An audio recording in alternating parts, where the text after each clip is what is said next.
I'm Kyle Malnati, your host of the Calibrate Real Estate Podcast. At Calibrate, we exist to help people create generational wealth through real estate.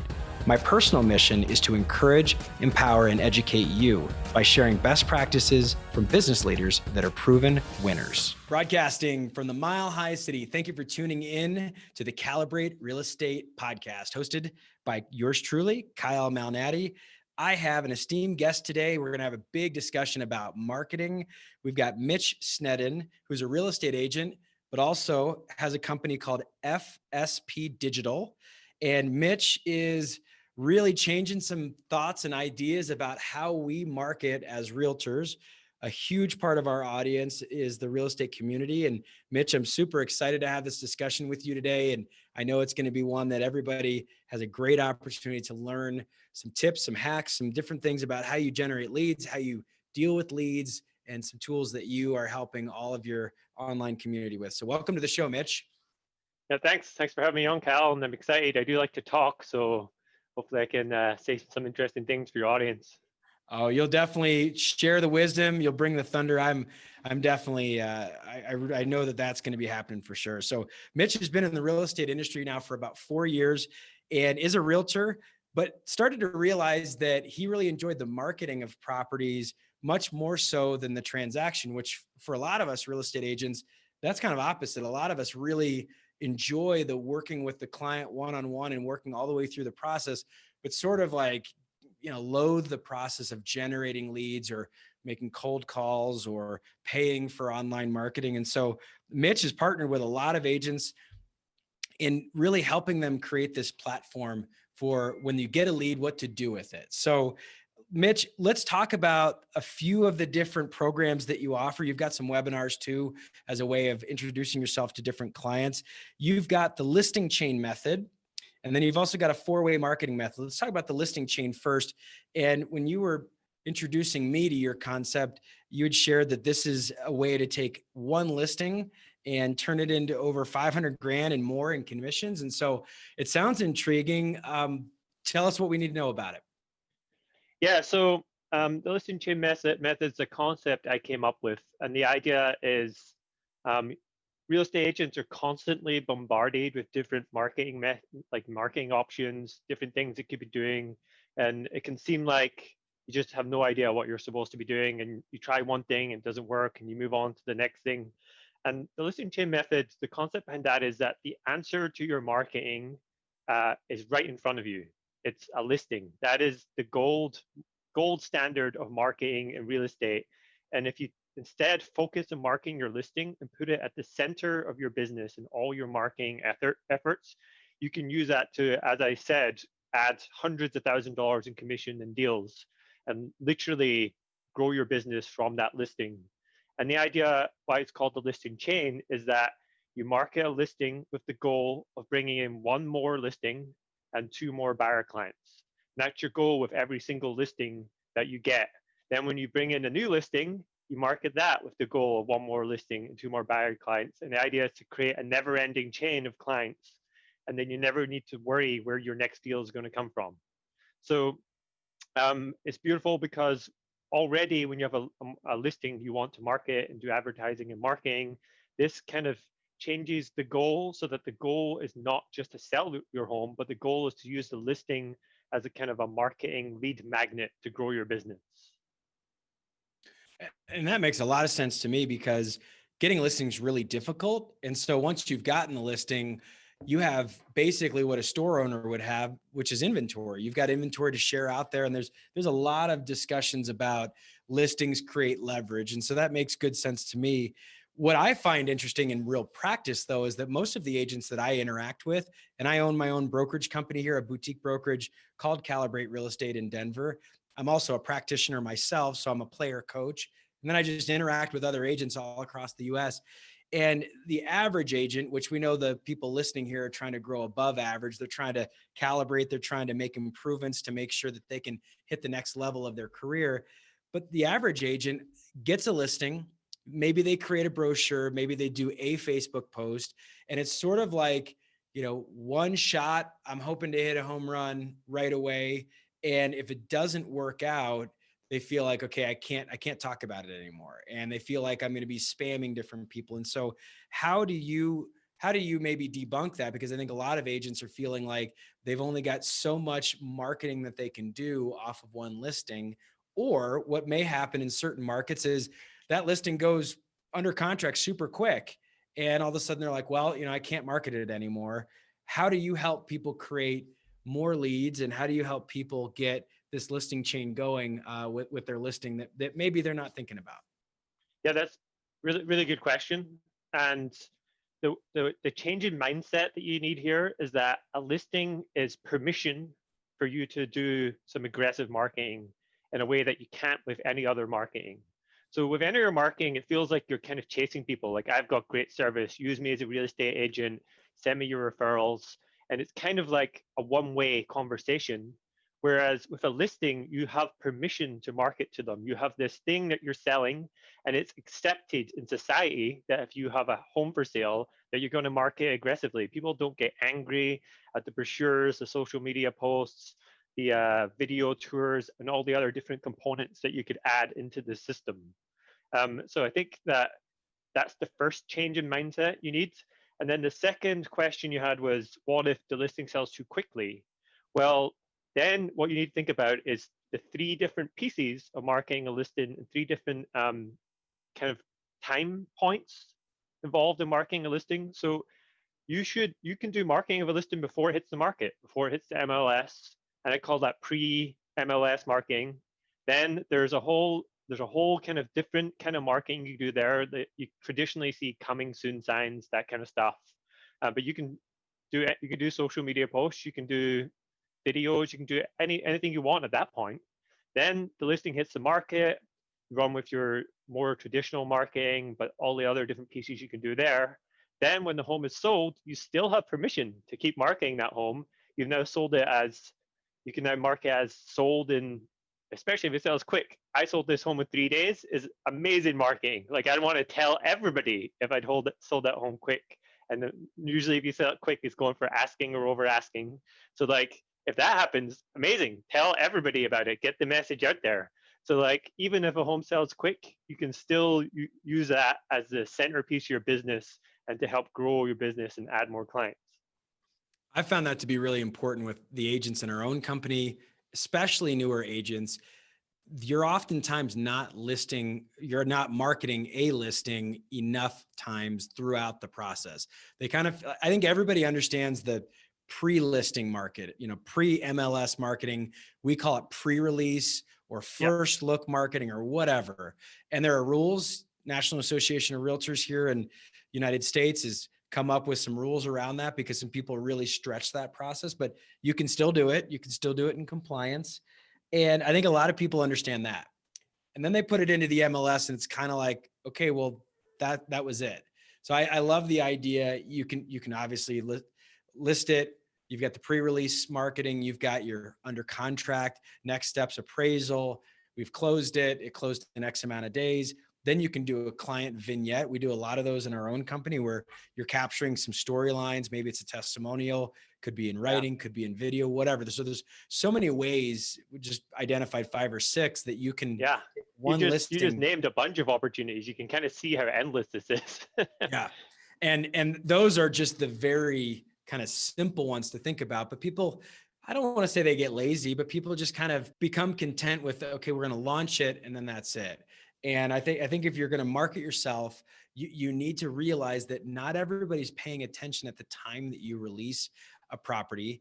And they may be paying attention in the case that they're paying attention, but they may forget about it. And 3 or 4 weeks later, they've had a lot of other things happen and it may be more relevant to them 3 or 4 weeks later. So I Yeah. think that very, very often the mindset change that you had talked about is the most important one, because oftentimes we stop marketing because we think we're bothering people instead of people telling us that they're being bothered. Yes, that's a very good line. The line I use with particularly with online leads is, if somebody doesn't tell you at least once a month that you call them too often, then you're not calling people often enough. That's the kind of line I use with some of my partners of online leads. And I have had several clients say, I want you to be persistent with me, because then that's a great sign that if there's a buyer that's kind of chasing this, or if there's an agent that needs additional information, I want you to be persistent with them to sell my property. So most of the time, Yes. being Yes. belligerent, people That's appreciate the that. that's the comeback script if somebody says you're calling them too much. Yeah, So somebody says you're exactly. calling them too much, this is exactly the kind of persistence I'm going to use to sell your home. This is why you want to use me to sell your home. I'm going to be calling everybody, and there's nothing anybody can say to that. It helps sell you. That's awesome. Now, when people spend some money to market a property or to just market themselves as a real estate agent, you shared with me that oftentimes our expectations are far too high. What do you mean by that? Yeah, so everybody kind of, when it comes to marketing, most people are looking for what I call the silver bullet, the magic bullet, like the one thing they're going to do, and that's going to turn their business into overnight success. And they'll have dozens of clients coming in the next day. And it's kind of like going from 0 to 100 super quickly. Whereas marketing doesn't really work like that. Marketing is all about consistency, and following your methods, following a system, and doing it regularly over and over again. And particularly when it comes to following up with any clients or leads that you've generated, again, you need to be super consistent with that. As soon as you drop the ball, that money you spent on marketing was wasted if you're not properly following up with the clients. And the analogy I give, and we talked about this before the recording, is you don't go to the gym and then do one workout and expect that you're going to lose a lot of weight or put on a lot of muscle, and that's it, I'm done, I did my one workout, it's all over now.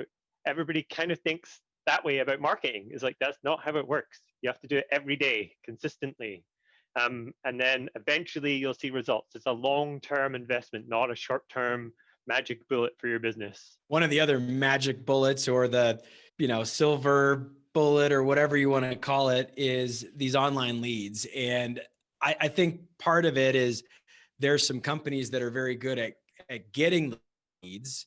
And I hear of a lot of real estate agents that spend what I think is an exorbitant amount of money on certain online leads. And what you'd shared with me, and I think it's important to share with our audience, is that getting the lead in and of itself is not what is important. It's how you convert that lead from an online process. So let's talk about tangibly here some steps that you have your students go through, and also that you do to approach what to do when you get an online lead, because it's very different from a referral that you might get within your own neighborhood. Yeah, and that's a very good point, especially when it comes to offline or referrals. They're totally different kind of leads and clients. It's a And different discussion. yeah, exactly. And the way I explain it to my partners is online, there's basically 3 steps to online marketing. Step one is generating the lead, and then that's 10% of the work. You've done, once that lead has been generated, you're 10% of the way there, still got 90% of the work to do. And most people think it's the other way around. They think that it's all just about generating leads or buying leads or getting as many leads as you can. That's not it at all. Step two is nurturing and building a relationship with that lead. And that includes actually kind of removing the leads who aren't serious, who are going to be a waste of your time. But that's important to do that as part of that step. And this is where there's a huge difference between referral leads or offline leads and online leads. If somebody refers a client to you, there's probably like a 50 to 70% chance you're going to end up doing business with that client. They're going to be open to a relationship, and they're going to be really easy to build a relationship with. When it comes to online leads, it's kind of the reverse. About half of the leads you're going to generate are not going to want to work with you. They're not really interested. They're maybe window shoppers, but you don't know which half is which until you contact them, have a conversation with them, and then decide, is this somebody that I can nurture? They're going to be a deal in the future. Is this somebody I can work with now? Or is this somebody I can completely eliminate? And when you generate a lead online, you should be doing one of those 3 things. If you generated a lead and you just called them and you couldn't get a hold of them, you just gave up, you're probably not going to be successful with online leads. You're basically just burning money if that's what you're doing. Until you've had a conversation and you put them into one of those 3 buckets, then you haven't actually properly nurtured or taken the right steps with that lead. And then the third part is closing the deal. So then that's the stuff that where an online lead and a referral lead are exactly the same. Once you've got them interested, you've built a relationship with them, you've got to start showing them houses if they're a buyer, and stay on top of that relationship and make them trust you and feel that you're available as their agent.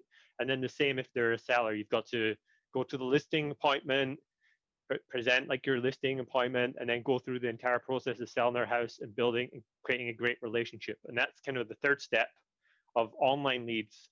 What I would then say is there's a fourth step beyond that, is nurturing the client after the deal is over.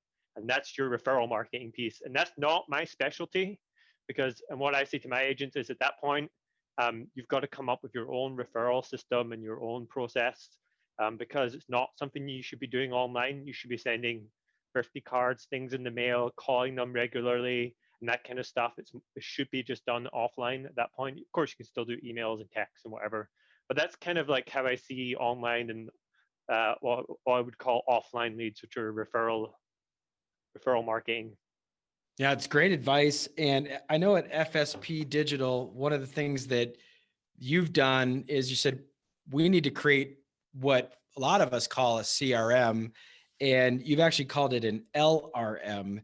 So I want to talk about your leads relationship manager, but there's just a question that popped into my mind, and I might be a little bit off the wall as I asked it, but with online leads, and I'm not someone that does a lot of online leads, but about what's the percentage of buyer side versus seller side leads? You see a lot of this. Is it more oriented to the buyer side or to the seller side, or is it kind of split down the middle? Yeah, that's a great question. So without giving an exact percentage, it varies by market. I would say you're probably talking roughly 80-20 buyers to sellers. And there's a pretty obvious reason for that. And that's that buyers are online looking at houses all the time. They're window shopping. There's dozens and dozens of sites out there that they surf and check out homes on. Whereas when you're selling a home, there isn't quite the same kind of window shopping ability. And if you're selling a home, you're more actually walking around your house and deciding what you need to do and fix before you sell it, rather than going on the internet and like looking at homes. And if you think about all the major online networks, they all revolve around buyers: Zillow, Redfin, Trulia, Homes.com, Realtor.com. They all evolve around buyers and buyer leads. And then the second component to that is that seller leads, because there's fewer of them online, they're harder to reach, and that makes them more expensive to generate as leads. So it's definitely possible to run seller lead campaigns online. Just the costs are really anything from 5 to 10 times more than a buyer leads. That's often what real estate agents want, is seller leads. So you have to be willing to pay that higher cost if that's what you want. And like I said, if you take a listing, if you spend the money to get a seller lead and then use that listing to generate more clients, then that money is even better invested than just buying buyer leads online in some ways. Yeah. And then how did you develop the CRM, which you call an LRM? How do people in your system create this relationship management? And what does that look like? Because I think that if you've got a consistent amount of buyer leads coming in, you've got to have a place to warehouse them, but then also a specific system of how to communicate to those versus your clients you've already done business with or people that you're in a sphere with. It feels to me like the conversation should be different, and maybe the follow-up should be different if it's more of a cold lead or an online lead versus someone that you know personally. Yeah, that's a really good question. And the process is very different between a cold lead and a warm lead or referral lead.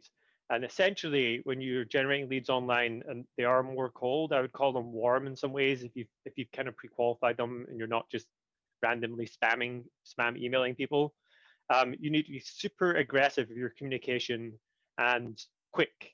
And being fast actually builds trust. And there's been a number of studies that have been done, and this is how we came up with the idea for the lead relationship manager, or what we call the LRM. And all the studies say the odds of you closing a deal or a client that you generate online drop dramatically if you didn't talk to them in the first 5 minutes that they filled out a contact form. On top of that, they say it can take 8 to 15 contact points before you get somebody on the phone and start building a relationship. And then I've also seen studies that say the callback rate for an online lead can be 3% in the real estate industry. So imagine 1 in 33 people are actually going to call you back.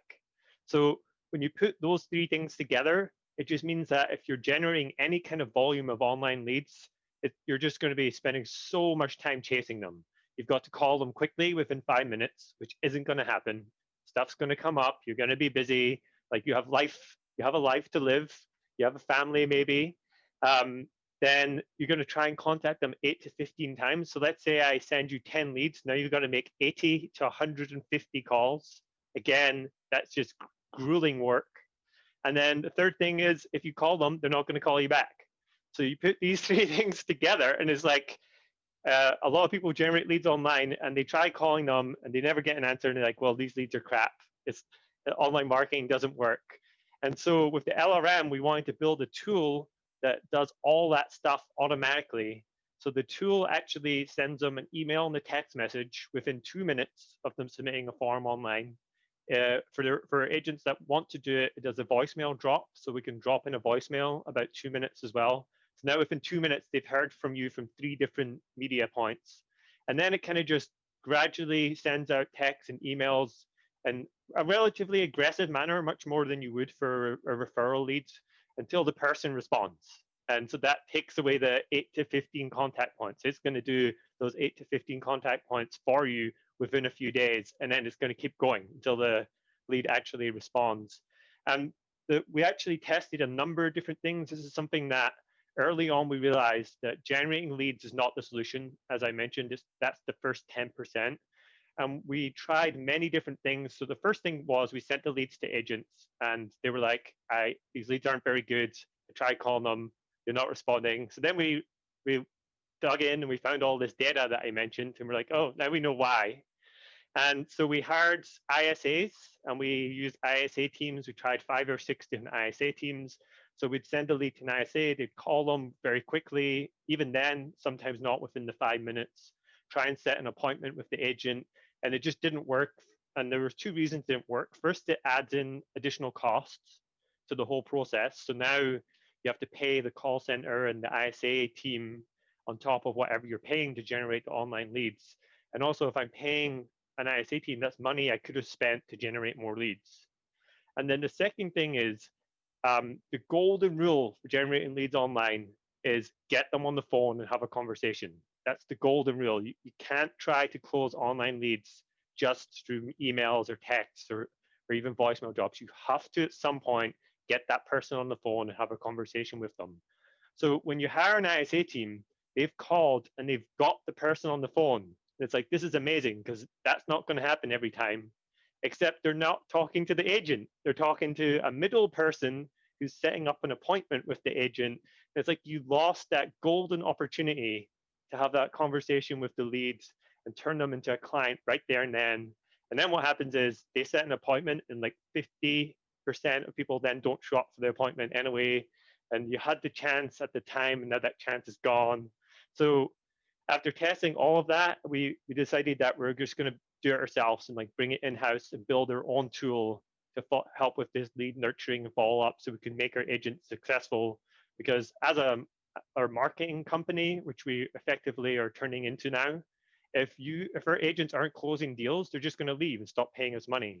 So our ultimate goal is to help our agents close deals. And we realized that we can't just send people leads and expect them to close deals. It just doesn't work for all the reasons I described.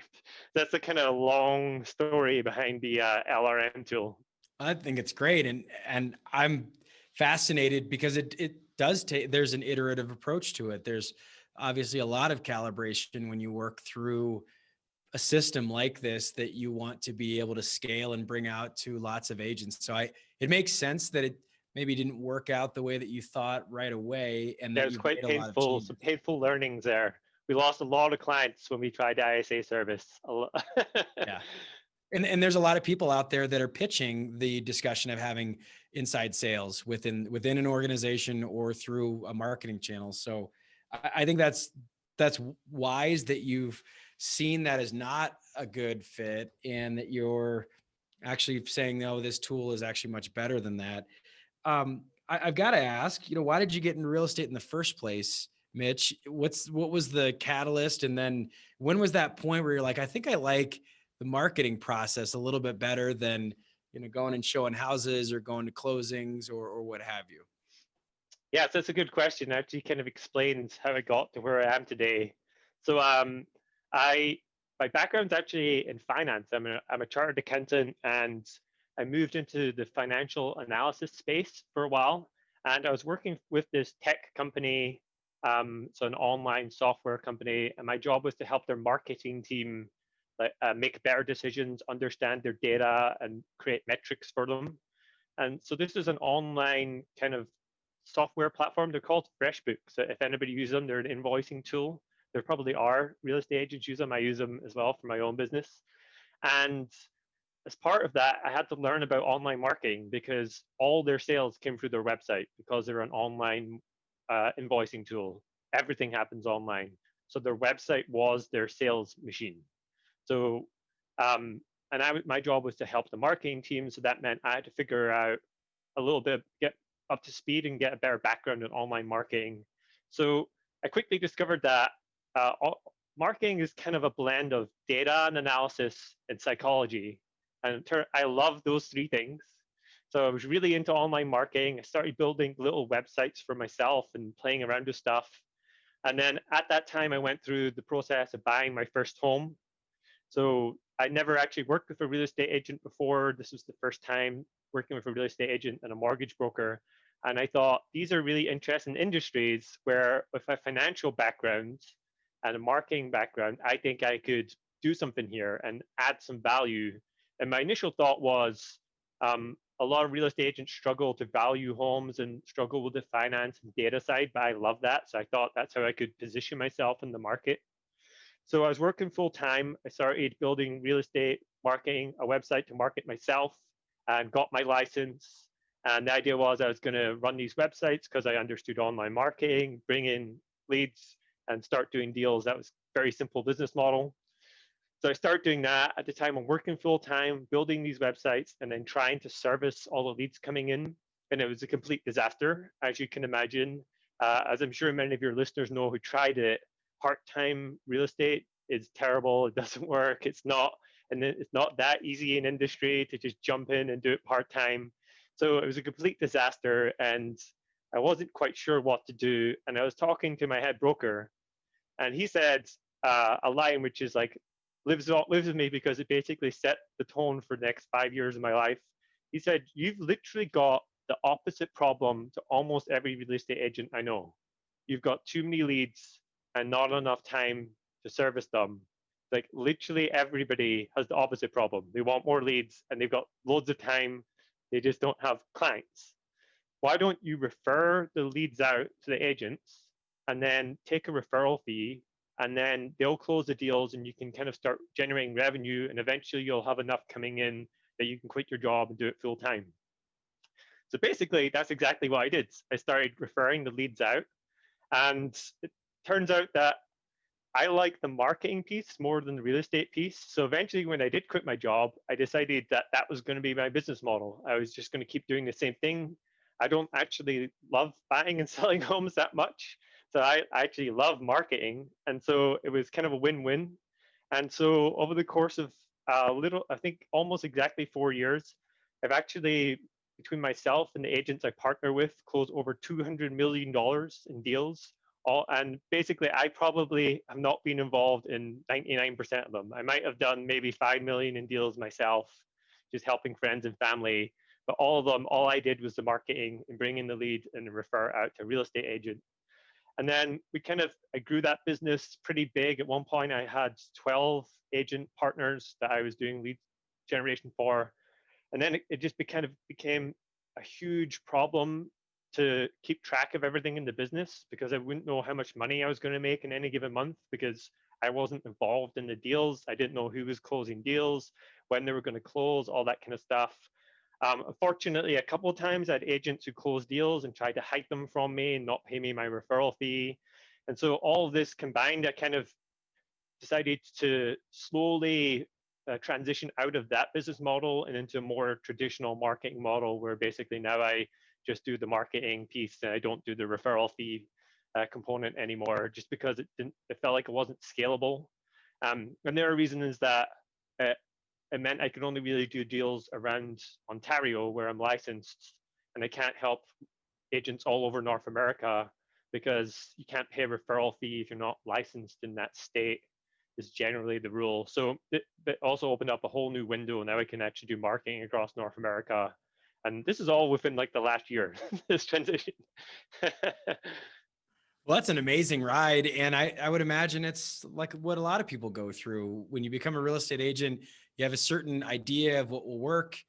And then you are in the mix and all of a sudden realize, well, maybe I have a knack for something that's kind of this way or that way. So I think it's actually not that strange that you had this evolutionary process. I think everybody has to go through that calibration. And that's why our podcast is called the Calibrate Real Estate Podcast, because I think it's an evolution, and we're constantly iterating and finding the things that we're really good at and can help people with, because we all have our area of expertise, and our goal is to take one step into the next to get there.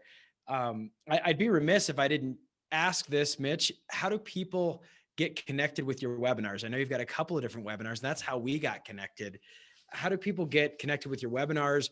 What's usually the first one that people see? And then if you've seen that one, what's the next level? How do people approach kind of learning about your system? Yeah, so I have one webinar out just now, and we're working on another one. It's based on marketing a listing, and it describes the listing chain and some of the other components that go into marketing a listing in this part of this system that I created. It's at relistingsystem.com/webinar. So real estate listing system, relistingsystem.com/webinar. And it's an evergreen webinar, so you can just join and watch it in your own time, and explain everything about the kind of listing system that I call it for marketing a listing, and how you put that at the center of your business and turn it into 25 deals, hundreds of thousands of dollars in commission. And then I am working on a couple of other webinars, but that's the main one that's live right now. That's great. And someone just goes to that website, they enter in their contact information, they can watch the video there in a few seconds, they'll get an email. Yep, it's all completely free. Just name and email, no fancy stuff. That's awesome. And what are some of the big ahas that you've had, some of the big mountaintop moments where, as you're developing your system, you're realizing, wow, this is really working for other people? And you might not be the one who wants to be the practitioner helping someone buy or sell a piece of real estate, but you're seeing your system work. And what are some of the cool success stories? Yeah, I guess that a lot of the aha moments come from where some of my agents close big deals. And there's always been a feeling that when you market online, you're marketing towards lower tier clients and you can't get the $1 million deals. And last year we broke our record for biggest deal from an online lead, and it was a $2.6 million home sale. That's our new record that we set last year. And that for me is a huge aha moment, because even I wasn't sure if online marketing could get you $1 million leads and $1 million deals. And now I think we've done probably 10 $1 million leads or deals from our online ads. So I know for sure that it can. It tends to be, it's hard to market real estate to that market. And most of your ads tend to be around like helping people at the average or median price level in your market. But yeah, that was a big aha for me. And if you think about it, if you're getting $1 million deal, it's something in the region of $25,000 to $30,000 of commission. You could spend a lot of money to get that client and still be making a huge chunk of profit. And I mean, like, if I spent $3,000 in marketing and got me $1 million client, I'm printing money. I love that story. And it's one that's actually similar to another that I've heard a while ago. In one of our first 25 episodes, I had a guest named Ivan Estrada on the show. And Ivan's an agent in the Los Angeles area. And he was commenting and he shared with our audience that one of his very first clients was through an IDX feed through his company's website. And they ended up purchasing, I think, a $14 million like Saudi Arabian client that was buying a house in a beautiful area of Los Angeles. And just amazing when you think about like how people get Yeah, that's introduced. crazy. And then of course now, I mean, not that you're in the dating business, but you think about all the people that get connected online. Like, why True. wouldn't certain people get connected to a real estate agent? It's just a matchmaking vehicle. And so it doesn't mean that it doesn't mean you can skip the steps of forging an important person to person relationship, but it's just the window of how you get into that relationship with someone. Yeah, dating is a really good analogy as well for online leads when it comes to real estate and kind of the process that most agents take compared to what they should be doing. So it's like imagine you went on a dating site and somebody sent you a message to say you're interested. You wouldn't respond back saying, "Great, let's get married right now." You'd respond back and say, "Hey, let's meet and get to know each other." And often with online leads, that's what real estate agents do. They try and close the leads on the first contact point and don't think about nurturing them and building a relationship with them. Um, they want to close that deal now or move on. And if you do that and you move too fast, you immediately put off people, and you're not going to see a great ROI in your marketing. And any type of contact, real estate's a contact sport, whether it's True. online, over the phone, in person. You have to have some sort of meaningful discussion with them, I believe. In person, on the phone, could be on Zoom, but trying to close someone over email on any type of thing is pretty difficult to do, because I think Yeah. with something this important, especially if it's a seller, but with something this important, even on the buy side, I think people really need to say, okay, let's understand what your process is. And we met through a website or through some sort of lead generation system, but I want to make sure that I kind of vet you out first. So I think that's a great point, is you're not closing any of these leads on the very first contact. And it's wise advice, it's sage advice. Mitch, give us that website just one more time before we close out our show. It's relisting.com/webinar. So realestatelisting.com, That's basically. awesome. And I've got a couple of questions for you that I ask all of my guests at the very end of my show, if you're ready for those. Sure. All right. So the first is the advice you wish you knew when you're 22. I think a lot of us got into the industry. You mentioned that you got into the real estate industry after a career in finance and a career in marketing. And then you spent some time selling homes, and then you've kind of moved things around. The advice we wish we knew when we were younger is oftentimes from some bumps and bruises and some things that didn't go so well.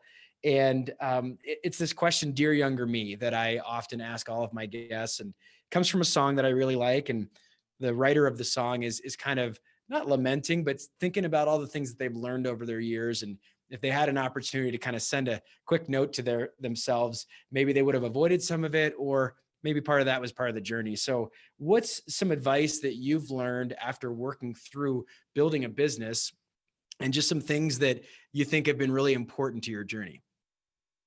Yeah, I think if I was, if other than to start a business, that would be the first thing I would tell my 22-year-old self. I think specializing and focusing on one particular thing and not getting distracted and trying to do everything. And really, that's a problem that I still struggle with, even older me struggles with. But I think the earlier you start fighting that battle, the better. So I think if I was to go back and tell 22-year-old me to stop, like, spreading my energy in so many different directions and pick one thing that you really like and focus and become an expert and specialist in that. That's a great answer. And I think a lot of that comes from things that you really enjoy and love. You can dive deep and get great lift and great joy from doing something that you really have a lot of fun with. So I think that was something that I heard throughout our entire discussion, is that you knew you kind of liked real estate, and you obviously got licensed, went through that process, but then realized it was a segment of it, just a piece of it. That you're like, this is the part of it I want to be a part of. And that's given you a whole business that you can do. So I love the entrepreneurial journey too. I agree that I think a lot of people can really be fulfilled by operating their own business. Last question was born out of the question I just asked you. So one of my guests, a guy named Chris Oakley, when I asked this question to him in the fifth episode of our show, so we're over 150 episodes now, but one of the first five, Nice. Chris said to me that he was part of he was part of this mentoring group where when he was in his 20s, they were required to read a book called The Principle of the Path by Andy Stanley. And in that book, the exercise is to write your own obituary. And I think of a legacy when you're talking about, how would someone write my own obituary, or even if it's a loved one delivering your eulogy, when you've lived hopefully a long life and you've accomplished a lot, what would you hope people would remember you by, Mitch? And what's that legacy you want to leave on the world? Oof, wow, that's an interesting one. Uh, I would hope that people had fun and thought I was enthusiastic and had a good time. And uh, yeah, that's probably what I would focus on. I would want people to have had a good time hanging around with me. And yeah, that would be the main thing. Make people happy. Yeah, there's that Because old Maya Angelou quote of, a lot of times people don't remember what you say, but they do remember how you make them feel. And I think if you've got that good community around you where like Mitch is just one of those guys that just made me feel good. I had a great time and had a great spirit. I think that's oftentimes when we're having trouble, that's really the key, is just thinking about that. And it's good. It's a good advice and good reminder for myself. Sometimes you press into too many things at once and realize where's the fun in it. yeah, I love that. Well, Mitch Snedden, thank you so much for sharing your wisdom. Thanks for sharing your model. I know that there's a lot of people that are going to go to that website, download, and check out your webinar. I'm excited to hear about the second one as well. So FSP Digital, Mitch Snedden, thanks again. And as I love to say, I'm Kyle Malnati, and thank you so much for being a part of the Calibrate Real Estate Podcast. We're at the end of our show. It's really important if you rate, subscribe, share, obviously, this podcast and others. We put a lot of time and energy for you. And Mitch, I know, spent quite a bit of time with us sharing his model. And so we just really appreciate his wisdom. So thanks so much for tuning into our show. And we will see you around the neighborhood. Bye, everybody.